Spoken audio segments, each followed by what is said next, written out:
Hello guys, mga kapatid, mga kaibigan, kumusta po kayo? Sana maayos ang araw nyo ngayon. Tayo naman ay mayroon tayong susurpresahing isang kaibigan.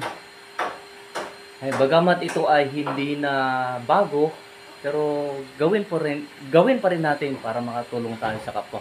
Ito ay matagal nang nagkakasakit at wala nang kakayahan maghanap buhay kasi medyo major yung sakit niya. At sana ay masorpresa naman natin siya sa pamamagitan ng bigyan natin ng konting lingap o kaya canned goods, mga pang-ulam, at bigyan na rin natin ng bigas para makatulong naman po sa kanila. At sadyang mahirap din ang kapatid na ito. Sana ay kung ano man ang may ibibigay natin ay makatulong naman kahit pa paano. Tara, samahan niyo ako mga kapatid. Bye!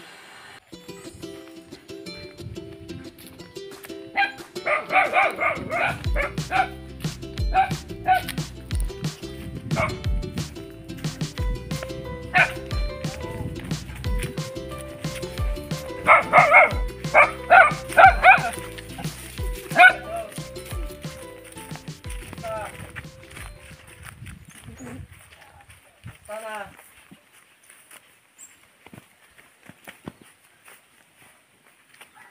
mag-isa ka? Si ano? Ay, gano'n? No, kung tangan. Baka talaga naman, gata ka magna. Tuwa ka tatang. Hirap na. Talagang hirap na si kuya. Sa kwan. Pinasyalan na ka namin kuya kasi gusto lang namin kumustahin ka sa kalagayan mo. Balikan namin na may sakit ka. Ano kayo? Sakit ka at medyo ilang taon na nang may sakit?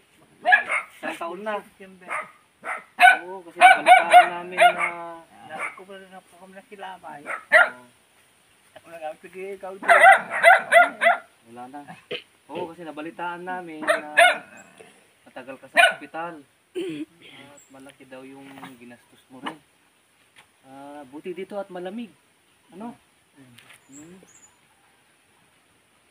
Sana ay makarecover ka pa para makapagtrabaho naman. Ng maayos-ayos. So dalawa lang kayo nakatira na dito. Saglit lang kuya, mayroon akong isang sorpresa sa iyo Sana makatulong 'yun sa iyo. Ano? Saglit lang, tayin mo ako. Tayin mo ako.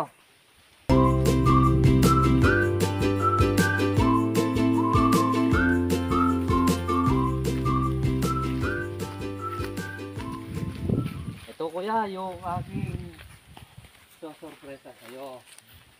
At sana ay makatulong. No? Tapos may mga grocery na rin tayo dito. Makatulong din pang ulam. Ano? Sana ay makarecover ka. Medyo tag ang ito kami ano, yung di sa marit sa mga may Yung, nabugin ko kayo ba na? tuloy-tuloy mo yun. Tuloy-tuloy mo. Hindi kasi pa yakin ko mo na kasi lang matutulog na yun. Kasi tagal medyo kami din. Okay na. Okay na. Di mabuti. Para continuous mo lang. Pero ano yung iniinom mong gamot na nireseta ng doktor? Sige, bigyan mo ako ng sample at bibilhan kita. Bibilhan kita ng mamaya bigyan mo ako, bibilhan kita para tuloy-tuloy yung pag-inom mo ng gamot. No, tapos yung sinasabi mong herbal na inumin mo pa rin kung yun ang nakakapagpagaan sa iyo. No kuya? Pagtiyagaan mo to kuya At yung gamot, bigay mo sa akin yung reseta, bibilhan ka namin. Ano kuya?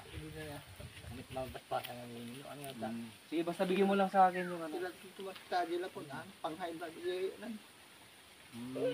sa barangay. Mga kaibigan, sila po ay talagang din, mahirap sa buhay, kaya sana ay makarecover naman si kuya para makapagtrabaho ulit para sa kanilang kinabubuhay. Kita nyo naman, yung mga pananim niya, yung mga pananim nila ay napapabayaan na dahil sa paligid din nila. Grabe na rin kasi hindi makatrabaho na si kuya. Sana ay may magandang loob pa at matulungan si kuya at nang sa ganun ay makarecover ng maayos. Hanggang dyan mga kaibigan at sana ay tulungan natin si kuya. Good day! Good day!